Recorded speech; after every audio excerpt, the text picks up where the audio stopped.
Good morning! Magandang tanghali pala, magandang tanghali mga kapatid. May mainit-init ho tayong balita.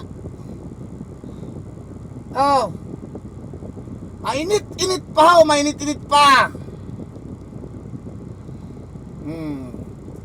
Nahuli na po si Pangulong Rodrigo Duterte. Dating Pangulo pala, dating Pangulong Rodrigo Duterte. Ayan po, sa mga kasalanan niya,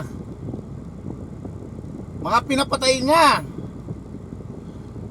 lahat-lahat, ang sabi niya, hindi siya makakasuhan. Nakakatawa ka naman talaga.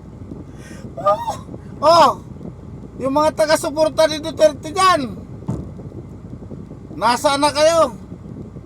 Anak ng teteng. Oh, wala.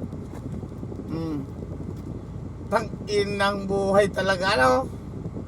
Parang life lang.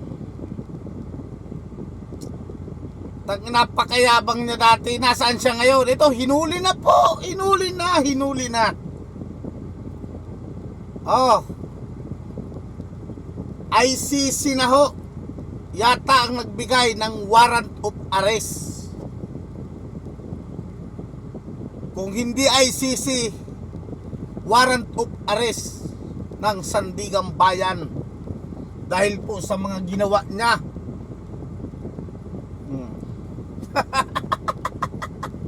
Asan ka ngayon?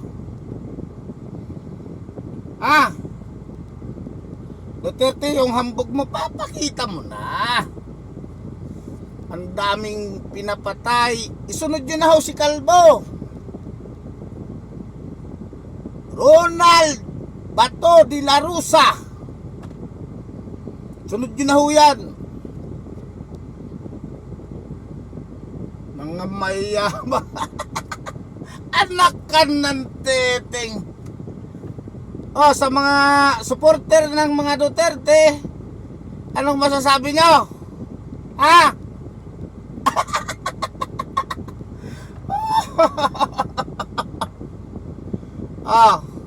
Ngayon, kung batikusin niya ang Pangulong Marcos, nasaan siya? Ay, kung naging mabait ba naman siya sa Pangulo, hindi siya ipapahuli. Binibira niya, binibira.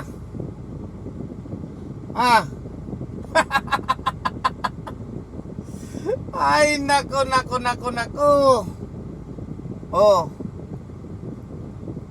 Wala.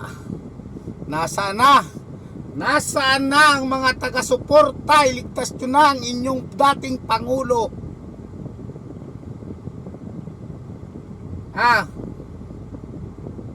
Kaya masabi ko sa mga taga-suporta niya, good luck sa inyo, mga DDS.